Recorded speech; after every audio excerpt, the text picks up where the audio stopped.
प्रदूषण हमेशा ही नुकसानदायक होता है, चाहे वो ध्वनि का हो, वायु का या पानी का। हेलो दोस्तों, वेलकम टू ज्ञान धारा।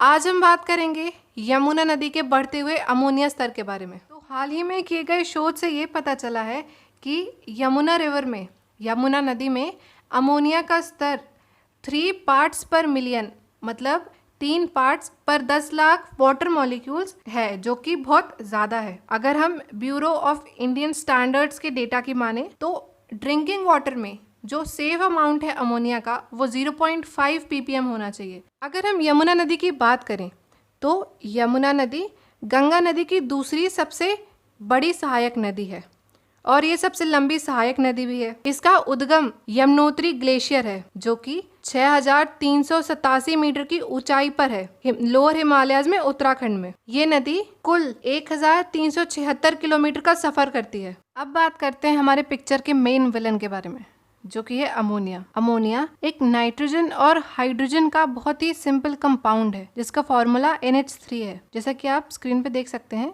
इसका एक यहाँ पे डायग्राम भी दिया हुआ है। इसमें एक लोन पेयर भी होता है इलेक्ट्रॉन्स का। ये एक स्टेबल बाइनरी हाइड्राइड है और अमोनिया की जो स्मेल है वो बहुत पंजेंट रहती है, मतलब बहुत तीखी स्मेल रहती है, और ये एक कलरलेस गैस है, अदृश्य गैस है। अमोनिया बहुत कॉमन नाइट्रोजनस वेस्ट है, स्पेशली एक्वेटिक ऑर्गेनिजम्स में। जो हैबर-बॉश प्रोसेस है जिसकी मदद से हम नाइट्रोजन से, हवा में मौजूद नाइट्रोजन से अमोनिया बना सकते हैं, वो फिट्स-हैबर और कार्ल बॉश ने 1909 में बनाई थी। इसका पहला इस्तेमाल इंडस्ट्रियल स्केल पे, मतलब बहुत ज़्यादा अमाउंट में अमोनिया प्रोड्यूस करने के लिए जर्मनी द्वारा किया गया था वर्ल्ड वॉर 1 यानी पहले विश्व युद्ध के समय। जो अमोनिया है उसको एक्सप्लोजिव बनाने के लिए भी बहुत ज़्यादा यूज़ किया गया। एक्सप्लोजिव मतलब बारूद बनाने के लिए, या फिर हम बोल सकते हैं बम बनाने के लिए भी काफ़ी यूज़ किया गया था। Ammonia's role in biological systems. Ammonia जो है वो एक मेटाबॉलिक वेस्ट भी है और मेटाबॉलिक इनपुट भी है। ये जो है जीवों के लिए एक बहुत इंपॉर्टेंट सोर्स है नाइट्रोजन का। हालांकि हमारे पास एटमॉस्फेयर में, मतलब हमारे आसपास 75% जो हवा है उसमें 75% नाइट्रोजन है, लेकिन फिर भी ऐसे बहुत कम ऑर्गेनिजम्स है, बहुत कम जीव जंतु हैं जो इस फ्री नाइट्रोजन को यूज कर सकते हैं। यहाँ पे काम आते हैं नाइट्रोजन फिक्सिंग बैक्टीरिया, या फिर हम बोल सकते हैं वो प्रोसेस जिसे हम नाइट्रोजन फिक्सेशन बोलते हैं। नाइट्रोजन फिक्सेशन जरूरी रहता है अमाइनो एसिड यानी अमाइनो अम्ल के सिंथेसिस के लिए। हालांकि अमोनिया टेरेस्ट्रियली भी, मतलब अर्थ पे भी पाया जाता है और सोलर सिस्टम के दूसरे प्लैनेट्स पर भी पाया जाता है, और इसका बहुत सा वाइड यूज भी है।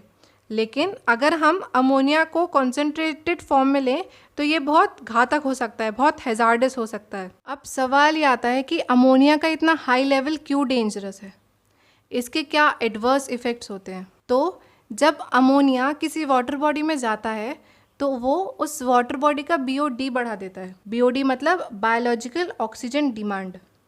बायोलॉजिकल ऑक्सीजन डिमांड वो ऑक्सीजन रहता है जो कि उस वाटर बॉडी में रहने वाले जीवों को जीने के लिए ज़रूरी होता है, और अगर ये ऑक्सीजन की डिमांड बढ़ जाती है तो वहाँ पे रहने वाले जीवों को मुश्किल हो जाती है। जब अमोनिया पानी में जाता है तो वो ऑक्सीडाइज हो जाता है और नाइट्रोजन के ऑक्सीडाइज्ड फॉर्म में चेंज हो जाता है। तो इस प्रोसेस में वो उस वाटर बॉडी के ऑक्सीजन मॉलिक्यूल्स को यूज़ कर लेता है, जिसकी वजह से जो ऑक्सीजन का कंटेंट है पानी में वो कम हो जाता है और BOD बढ़ जाता है।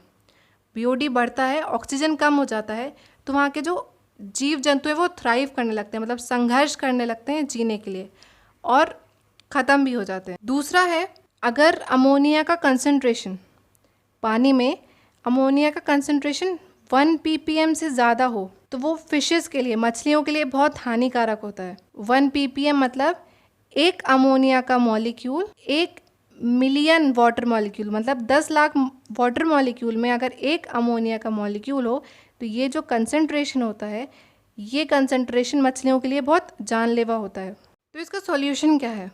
इसके बहुत सारे सॉल्यूशन है, जिसमें से पहला है कि जो वेस्ट मटेरियल हम डंप कर रहे हैं, हम फेंक रहे हैं नदियों में, उसकी मॉनिटरिंग की जाए कि ज़्यादा हैज़ार्डियस, मतलब ज़्यादा खतरनाक और भयावह हम मटेरियल ना डालें नदियों में, कि उसकी वजह से नदियों का अस्तित्व भी ख़त्म हो जाए, मतलब वो नदी नहीं नाला बन जाए। इसको मॉनिटर करने की बहुत ज़रूरत है। दूसरा कि जो सीवेज है, मतलब जो नाले का गंदा पानी है, वो बिना ट्रीट किए हम नदियों में ना डालें, क्योंकि यहाँ भी वही BOD का कंसेप्ट आ जाता है। क्योंकि जो नालों का पानी रहता है उसमें बहुत सारा ऑर्गेनिक मैटर रहता है। ऑर्गेनिक मतलब जैविक तत्व रहते हैं। जब ये जैविक तत्व पानी में जाते हैं, नदी में जाते हैं, तो नदी में जो ऑक्सीजन है उसका यूज़ करते हैं। उस ऑक्सीजन के यूज़ करने से BOD बढ़ता है, जिसकी वजह से वहाँ ऑलरेडी पहले से रह रहे जो मछली है या फिर जो पेड़ पौधे हैं उनके लिए ऑक्सीजन की कमी हो जाती है और फिर अल्टीमेटली उनकी डेथ हो जाती है। तीसरा है कि हम मिनिमम इकोलॉजिकल फ्लो मेंटेन करके रखें। इकोलॉजिकल फ्लो कम मात्रा का पानी है जो कि एक नदी में बहते रहना चाहिए, ताकि वो इकोसिस्टम को सपोर्ट कर सके और उस नदी के आसपास रह रहे इंसानों को भी।